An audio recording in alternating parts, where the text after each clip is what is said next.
திரு ரமண கீதை. அத்தியாயம் 5. இதயத்தின் விஞ்ஞானம். இந்த வரிசைகளை நான் உங்களுக்கு அளிப்பதற்கு முன்னால் இதில் உபயோகப்படுத்தப்பட்டிருக்கும் சில சமஸ்கிருத சொற்களின் பொருளை உங்களுக்கு அளிக்க விரும்புகிறேன்.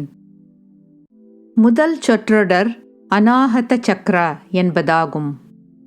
அநாஹதா என்றால் புண்படுத்தப்படாதது, பாதிக்கப்படாதது, அடிக்கப்படாதது.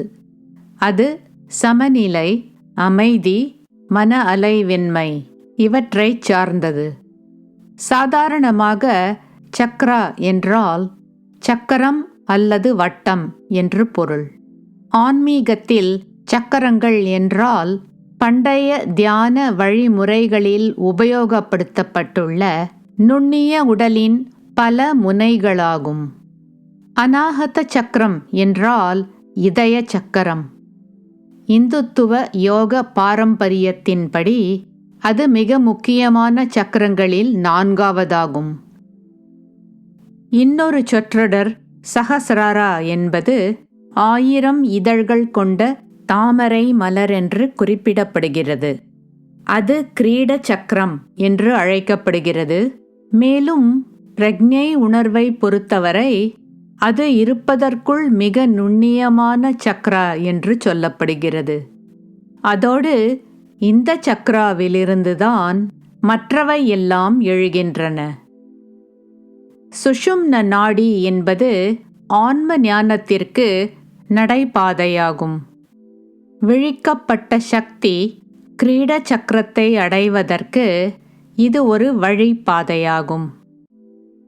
மூலாதாரா என்பது அடிப்படையான சக்ரா என்று சொல்லப்படுகிறது. அது 7 சக்கரங்களில் தாழ்ந்தது என்று சொல்லப்படுகிறது. அது முதுகெலும்பின் அடிப்புறத்தில் அமைந்துள்ளது. பிரக்ஞானா என்றால் அறிவு. சமாதி என்றால் ஆன்மாவில் ஆழ்ந்து ஒன்று சேர்வதாகும். இது மனதை முழு பிரக்ஞை உணர்வுடன் ஆன்ம சுயஸ்வரூபத்தில் மூழ்க வைப்பதாகும். நிர்விகல்ப சமாதி என்றால் மனம் ஆன்ம சுயஸ்வரூபத்தில் ஒன்று சேர்ந்திருக்கும். மனம் மிகவும் மௌனமாக இருக்கும். ஆனால் வெளிப்புற பொருட்கள் காட்சியளிக்காது. சகஜ சமாதி என்பதுதான் இயல்பான தன்மை. இந்த நிலையில் மனம் மிகவும் அமைதியாக மௌனமாக இருக்கும். ஆனால் பொருள்களினாலும் செயல்களினாலும் அது பாதிக்கப்படாது. இப்போது ரமண கீதையின் இதயத்தின் விஞ்ஞானம் என்னும் 5வது அத்தியாயத்தின் வரிசைகளை வழங்குகிறேன். ரமண முனி விவரமாக இதயத்தை பற்றி பேசினார். பந்தப்பட்டுள்ள ஜீவன்களின் எண்ணங்கள் எல்லாம் எதிலிருந்து எழுகின்றதோ அதுதான் இதயம். இதயத்தை பற்றிய வர்ணிப்புகள் எல்லாம் மனதில் உள்ள கருத்துக்கள்தான்.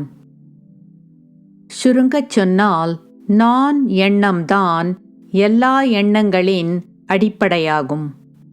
நான் எண்ணத்தின் மூலம் இதயமாகும்.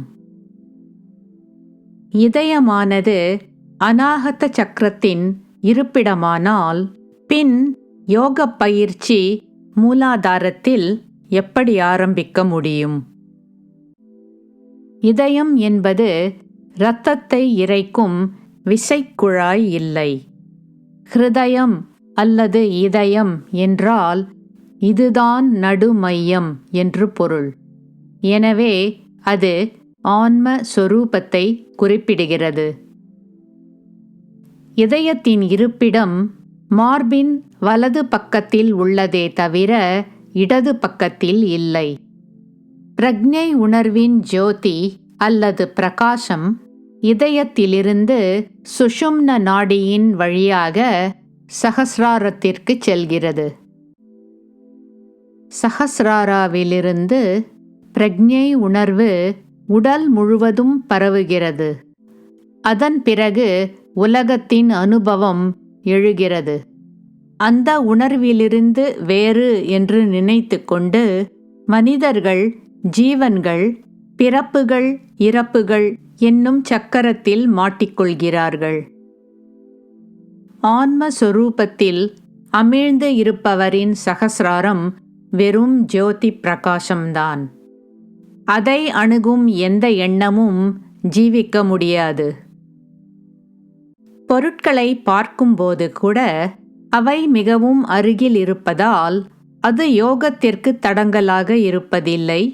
ஏனெனில் மனம் ஒருவித வித்தியாசத்தையும் காண்பதில்லை.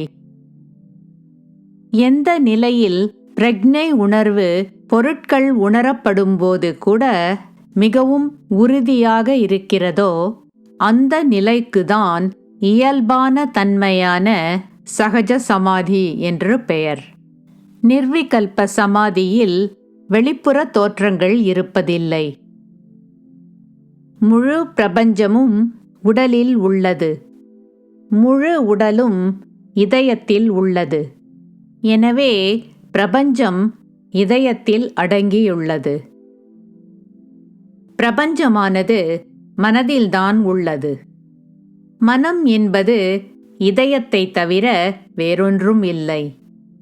எனவே பிரபஞ்சத்தின் முழு கதையும் இதயத்தில்தான் முடிகிறது. உடலுக்கு இதயம் என்பது உலகத்திற்கு கதிரவனை போன்றது. சகசிராரத்தில் உள்ள மனம் உலகத்தில் சுற்றும் நிலவை போன்றது. நிலவிற்கு கதிரவன் பிரகாசம் அளிப்பது போல் இதயம் மனதிற்கு பிரகாசம் அளிக்கிறது. இரவில் கதிரவன் அஸ்தமனம் ஆனதும் நிலவின் வெளிச்சம் மட்டும் தெரிவது போல இதயத்தில் உறைந்து இல்லாத ஒரு ஜீவன் மனதை மட்டுமேதான் பார்க்கிறது. பிரக்ஞை உணர்வின் உண்மையான மூலாதாரம் ஒருவரின் சொந்த ஆன்மஸ்வரூபம் என்பதை அறியாமல் மேலும் பொருட்களை தன்னைவிட வேறாக பார்த்து கொண்டு அறியாமை உள்ளவர்கள் குழம்பிக் கொள்கிறார்கள். இதயத்தில் ஆழ்ந்து உறைந்திருப்பவரின் மனம் பகலின் ஒளியில் உள்ள நிலவின் ஒளி போல் இதயத்தின் பிரக்ஞை உணர்வில் ஒன்று சேர்ந்து விடுகிறது. பிரக்ஞானம், அறிவு என்பதன் பொருள் மனம் என்று சாதாரணமாக சொல்லப்பட்டாலும் ஞானிகள் அதன் சாராம்சமான பொருள் இதயம்தான் என்பதை அறிகின்றனர். பார்ப்பவருக்கும் பார்க்கப்படும் பொருளுக்கும் இடையில் உள்ள வித்தியாசம் மனதில்தான் உள்ளது. இதயத்தில் அமிழ்ந்து உறைந்து இருப்பவர்களுக்கு காட்சி ஒரே விதமானதுதான், ஒன்றுதான்.